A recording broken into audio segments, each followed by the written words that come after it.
I come from a Muslim culture. I come from a Muslim mindset. I have interacted all my life with Muslims. I know the Middle East. My advice would simply be for Israel to never give in.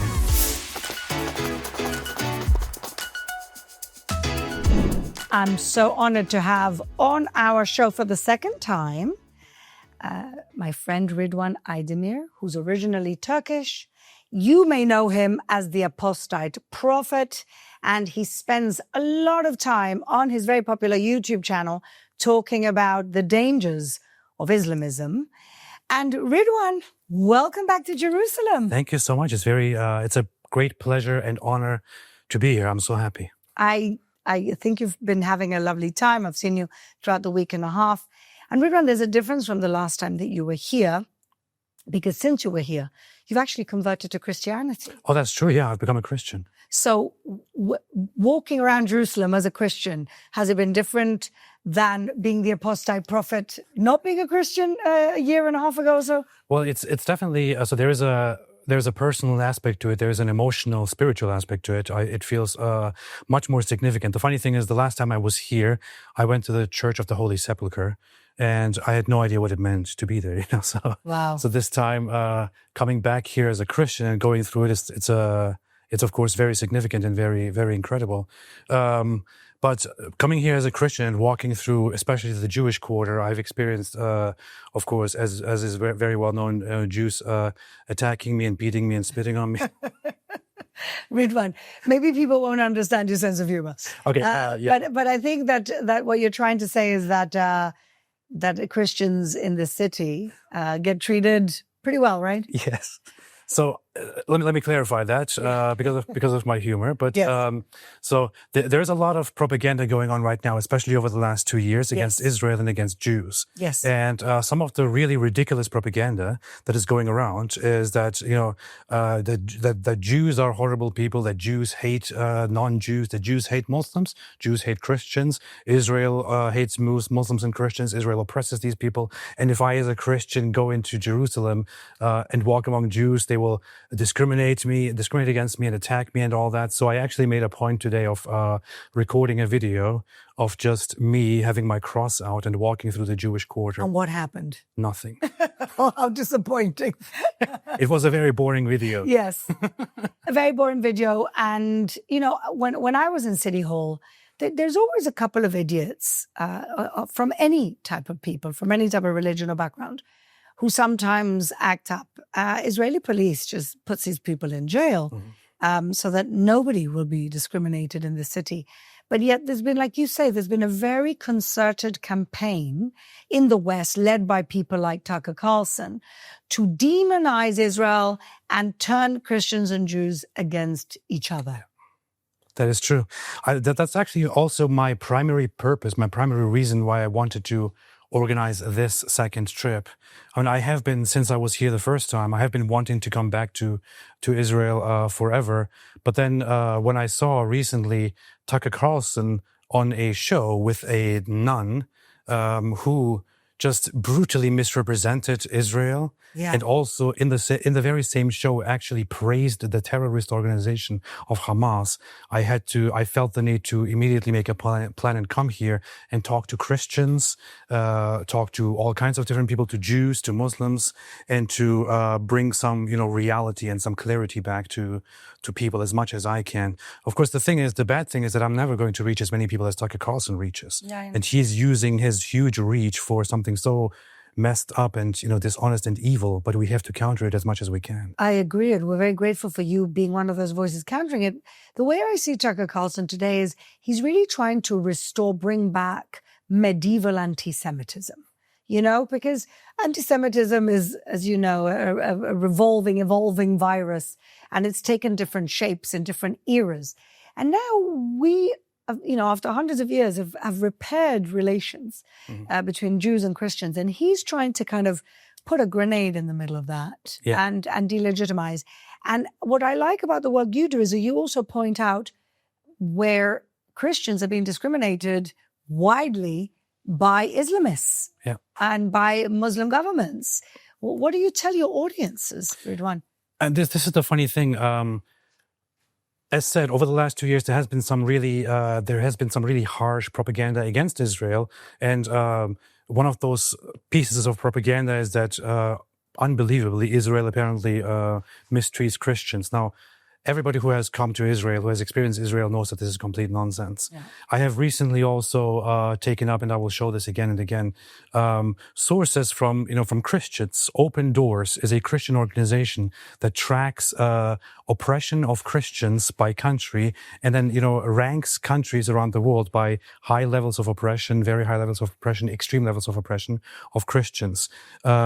They have their statistics out there. I have the latest from 2024, for example, of all countries listed by how much they oppress Christians. Israel does not make the list. Unbelievable. Almost every single country in the Middle East is on the list of high to very high to extreme oppression of Muslims. Who's the worst? Well, there's in the Middle East. Yeah. I don't remember exactly who's the worst. Who's the worst in the world? Well, there's some rivalry between North Korea. Oh, of course. And some Muslim countries. Right. But Israel is not on the list of countries that oppress Muslims. And the thing is, you have supposed Christians now, Tucker Carlson, who proclaims to be an ally of Christians, or who proclaims to be speaking for Christians. Imagine that. Imagine this for a second. You have multiple countries in the Middle East, of whom most mistreat and discriminate against Christians. Then you have a country here in the middle of it, Israel, where Christians actually, according to Christian statistics, do not face oppression, where they actually feel safe.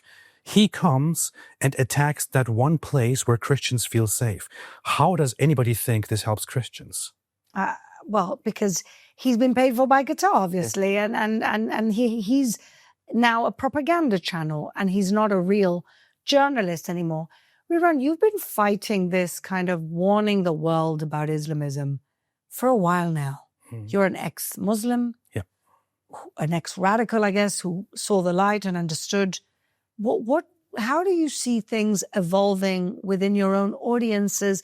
Are you managing to get to people? Are people waking up, or are we fighting this kind of never-ending battle against much bigger forces?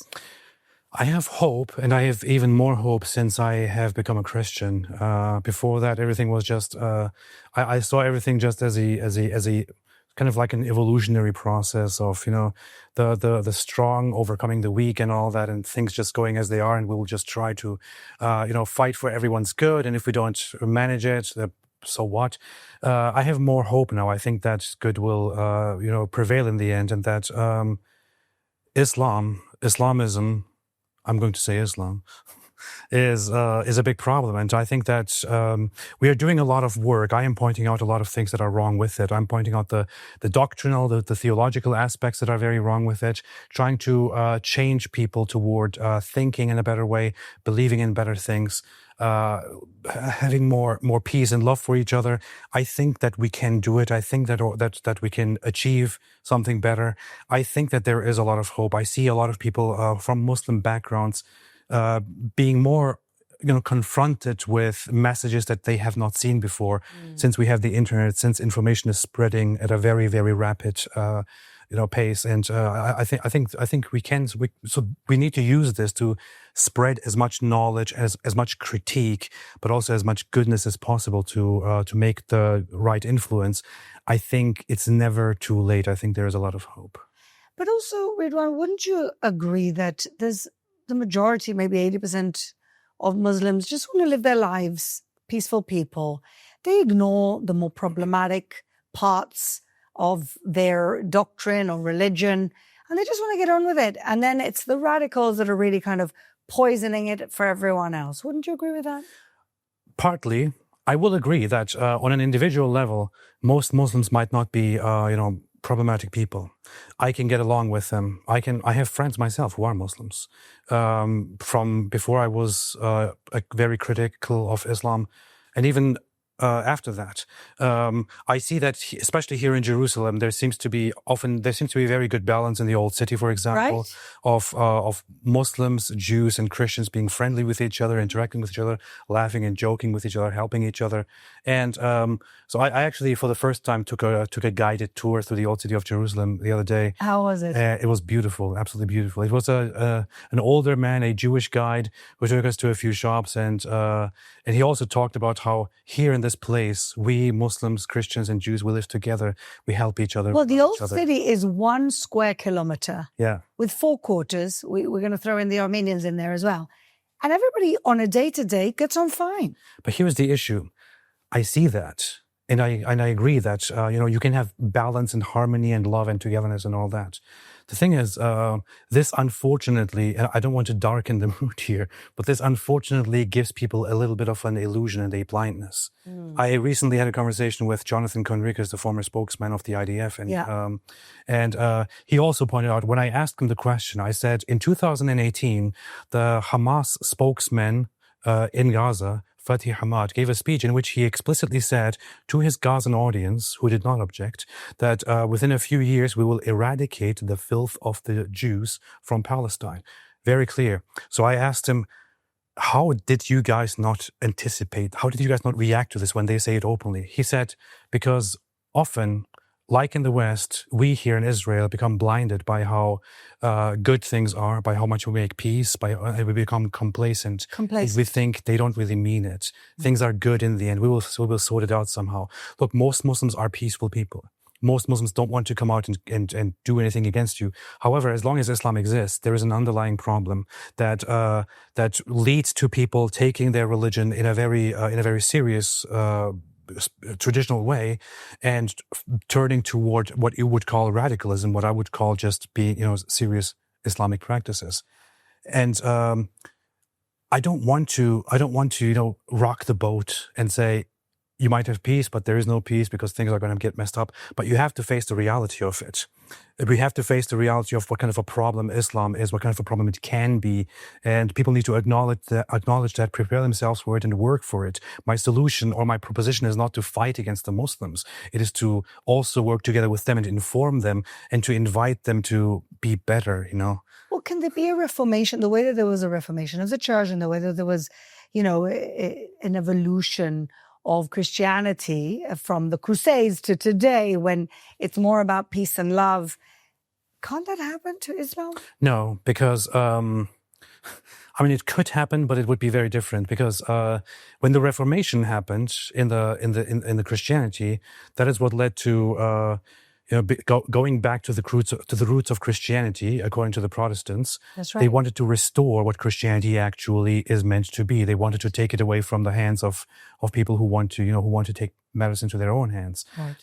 If with Islam you had a movement that goes back to how Islam actually was, you would get ISIS and Hamas and Al-Qaeda. So what you're saying is that is the true nature of it. Yes, the Orthodox Christians. I am on my path to becoming an Orthodox Christian as well, and the Catholic Eastern Christians. Orthodox? Yeah, Eastern Orthodox. Right. So these groups, they have engaged in certain parts of history. There were some dark chapters. Yes. There was lots of fighting and bloodshed, more so with the Catholic Church in the West, you could say. But some of it was justified, some of it was unjustified. The Crusades, I would say, were inherently in nature not a bad thing. They were done with good intentions because they were a response to Muslims invading and persecuting Christians. Yeah. However, the Crusades quickly derailed from their original purpose and became really messed up. Yeah. But it is originally not meant to be a religion that is oppressive and that is divisive. It is originally meant to be one about simply having faith and love and all that. Yeah. With Islam, you can't really say the same thing. With Islam, I would say it is fundamentally. Look at the Hamas Charter. Yeah. The Hamas Charter in Article 7 tells you genocide. Yeah, it's in the books. It tells you in Article 7 that the goal is to, as long as it takes, they will wait for it. The goal is to fight and eradicate the Jews. Yeah. And this is not something that they just made up. This is something that directly is attributed to Muhammad himself, which Muslims around the world also believe. You have these problems and you need to work on them. You have to acknowledge it, and then I would encourage people to leave Islam. I know a lot of ex-Muslims. I don't hate these people. I love them. I would want for Muslims, for their own betterment and the betterment of everybody else, I would want for them to leave their religion and go towards something better, become a Christian. That's my preference.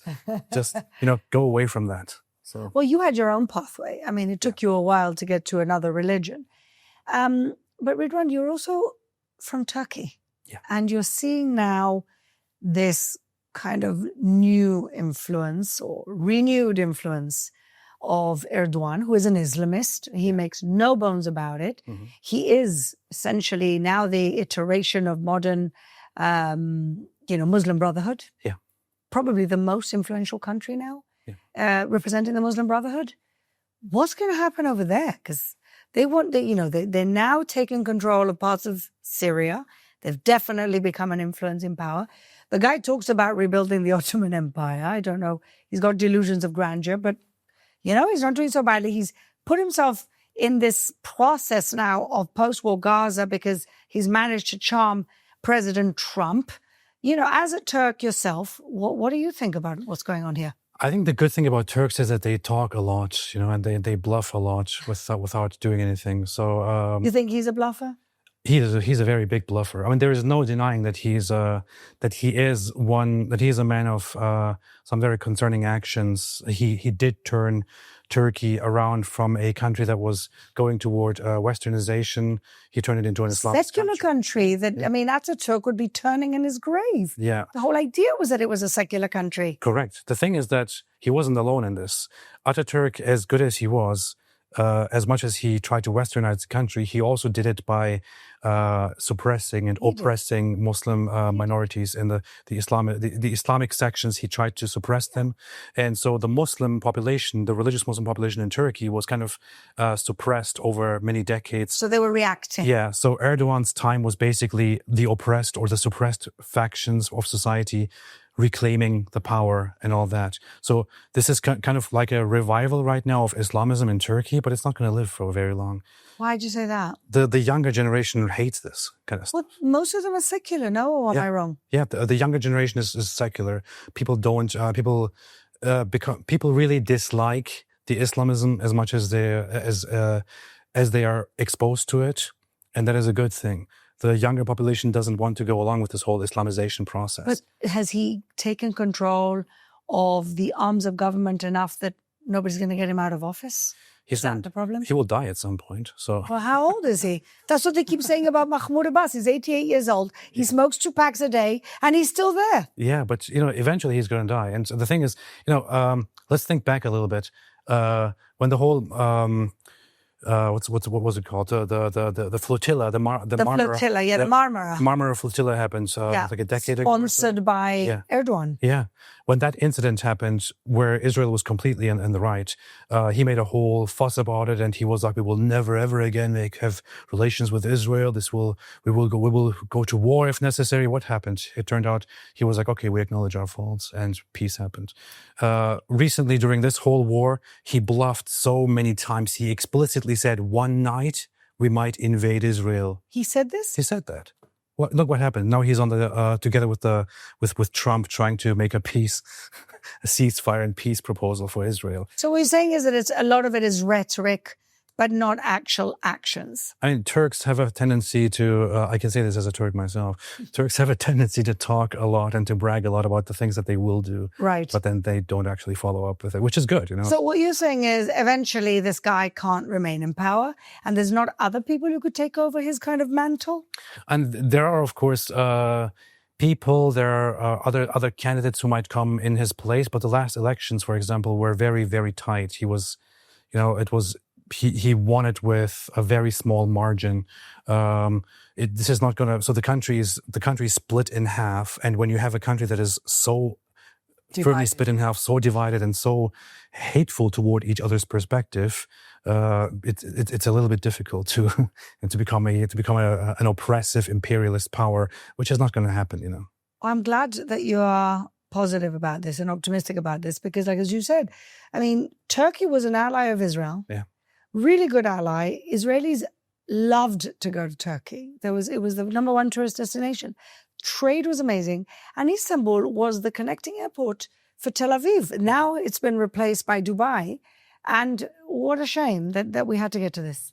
Yeah, at least you have. I mean, as much as I have my grievances with Dubai, I mean, I wouldn't be able to travel to Dubai. I would probably have major problems. Why? Because I'm an ex-Muslim and leaving Islam is against the law in Dubai. So Really? I would probably have.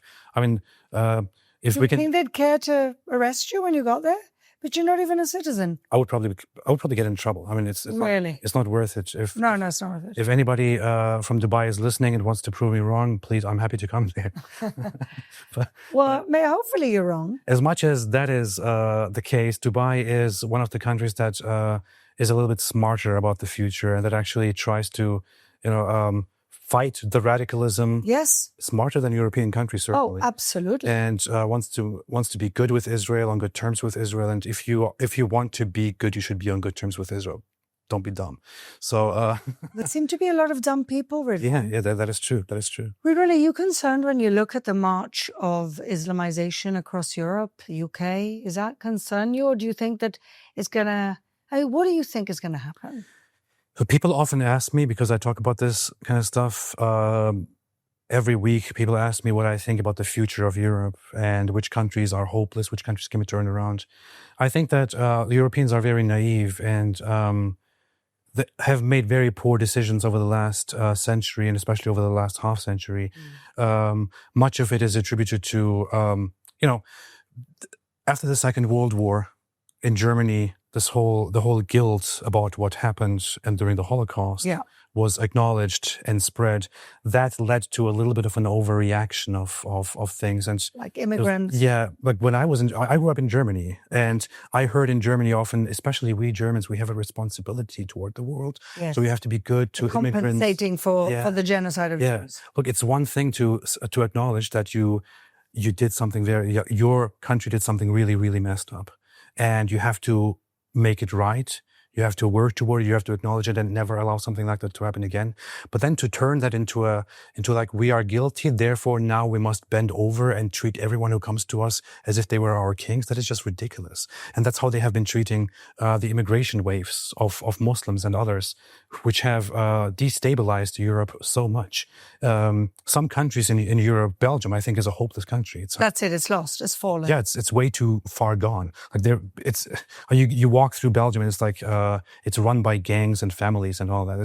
So they've lost control of law and order. Yeah, pretty much it looks like. And I talk to politicians in the in the European Parliament, and it's so ironic. The center of European power is there, and this is the country that's fallen. Yeah. I think I had some ideas about England, for example, and I thought hope is very much lost. I see things differently. I have been to Britain in the last year extensively, have talked to many people. I think, for example, that Britain, as much as they have made huge mistakes, can turn things around. There is a big awakening going on. You think they're redeemable? Yeah, redeemable. Of course, there are some aspects that are broken, and my fear is never that Europe will be overtaken by Islam or anything like that. My fear is rather that there might be, violent separatism and things like that. So civil unrest. Yeah. But then why is that? That's more of a fear for you than the takeover? Isn't the civil unrest people pushing back from the takeover? I mean, I would say that. I would say that they would never have a successful takeover of major European countries. But I could imagine in the future, I think it's actually very likely that in the future in Britain, there could be separatist Muslim movements who want a chunk of it to create their own autonomous or independent Muslim region and all that. And then that will lead to people fighting back. I would hate things to go that way. I would hate to see that. I think even that might be preventable and stoppable. But what needs to really stop is the tolerance or the tolerance of intolerance. Yeah, exactly. And also the perception that Europeans somehow have this duty to accept all the refugees and immigrants of the world. You don't have to do this. No. Muslim countries don't do this kind of stuff. Of course. They don't take their own people in. Yes, they don't. I mean, look what's happening to the Gazans. Exactly. Nobody wants to take them. Nobody wants Gazans. Egypt didn't want Gaza back. No. Egypt doesn't want Gazans back. They don't want Gazans and they didn't want Gaza. Yeah. So Europe needs to wisen up and stop with this whole nonsense. Do you think France is redeemable? I have very mixed feelings about France, and it kind of looks like to me it's not. But I don't know. I would have to think about France a little bit more, and I would have to travel there. I've never been to France because I never want to go to France. Oh gosh, Ridwan. Paris is a beautiful city. I mean, they've just robbed the Louvre, but Paris is a beautiful city. No, you're right. The question is how they would receive somebody like you. And if you're in danger, do you feel like you're in danger, Ridwan? Where? Anywhere. Here, I don't think I'm in danger. In London, I think I'm in danger. Isn't that funny?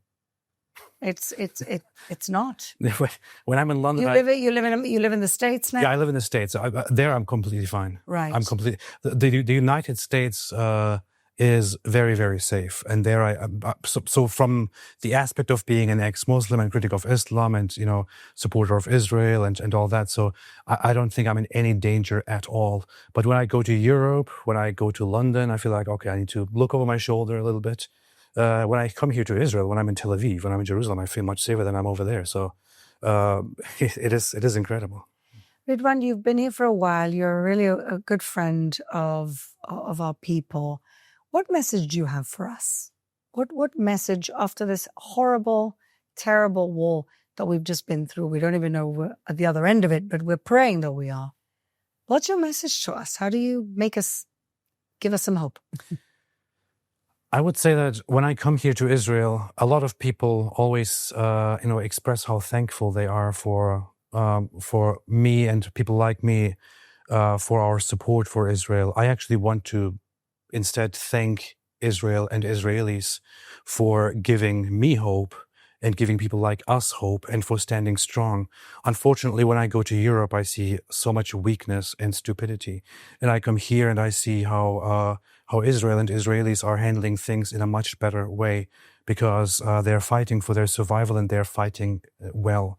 You don't give in to the dumb sentiments of the Western world in terms of how they treat their own children. I mean, they allow grooming gangs to go around and they cannot protect their own children. Israel does not do that. Israel is a force in the Middle East. Unfortunately, I must say, in the history, especially of Israel, I don't want to speak ill of anybody because the classical Zionists have built this country and it's a beautiful country. And there is so much thankfulness that should be offered to everybody who has been involved in this.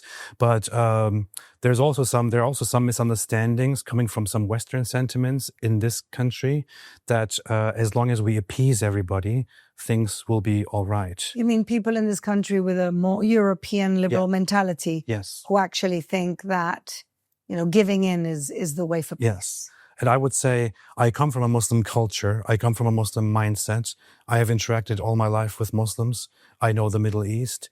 I know how Europe is. I would say from my humble position, my advice would simply be for Israel to never give in, to be firm, not to be like the Middle East, but to be smart in the Middle East and to handle Middle Eastern conflicts in an intelligent, non-Western way. I think Israel and Israelis should never give in. You have to be firm and you have to bring peace and goodness through being firm. You cannot be weak. Europe is weak and it is destructive for everybody. Peace through strength. Yes. Well, God bless you, Ridwan. You are always welcome to come to our country, to feel like it's your country. And thank you for the incredible work that you're doing. Thank you so much. I really appreciate that and God bless you. Thank you.